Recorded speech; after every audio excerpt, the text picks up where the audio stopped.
get from the University of Texas in relation to the LSU locker room?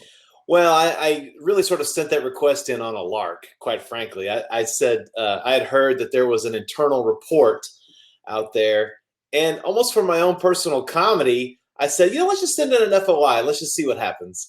And that was about 11 o'clock yesterday, and Texas typically takes 10 calendar days, 10 full days to fulfill any FOI request. Right? That's remarkably fast, by the way. Unbelievably fast. 3 hours later, boom, in my inbox lands an Excel spreadsheet with analysis, analytics. We've got graphs. We've got charts.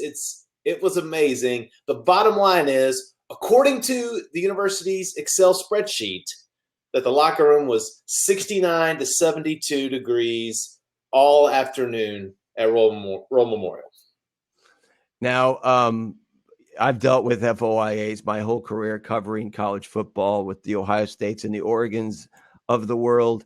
And 10 days to fulfill a request, that's the fastest I've ever heard.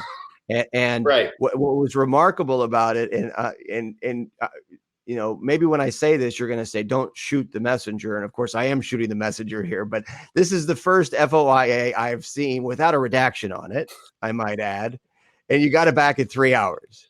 So I'm not saying of course, I'm sure it is accurate, but it's a remarkable situation, and it's incredible how fast. It just goes to show you, though, it's to me something maybe you want to keep in your back pocket as precedent for the future, right? Well, down the line, say, hey guys, you did it this fast this time. What about now? Exactly. Well, so what I did was, after I got that, called up to the office and talked to some people in the tower. And there's a couple things here. Number one is that Texas wants this story to go away because they think it's frivolous, right? Texas people are literally walking right up to the line of calling Ed Orgeron a liar, and they don't want to step across that line, right? For professional reasons. That's number one. Number two is that, Texas people think, why didn't Coach O just say, hey, look, we had some cramping issues. We should have drank a little more water, but we got the W. And that Willie Taggart. That's all you got to say. But you don't want to be associated with Willie Taggart, right? Right, exactly. Just, hey, we need to drink a little more water. Our guys may or may not have been in shape, but we'll get that fixed, and you move on to the next game. But instead, it's now, today's what, day 5, day 6 actually of Swampgate, and so that's Swampgate. I love Swampgate. Now wait a minute, is that a Texas reference to Louisiana? Well, no, it's just, I guess maybe it is. That's what some. Are you calling Ed Orgeron like a member of the Swamp People cast? Is that what you're suggesting? Because by the way, I am. What's so funny? He'd be perfect for that show. What's so funny is I had Florida people coming at me on Twitter going, hey, we're the Swamp. We do the insults around here, people. And I was like, whoa, wait a minute. It's Florida. Back to your corner.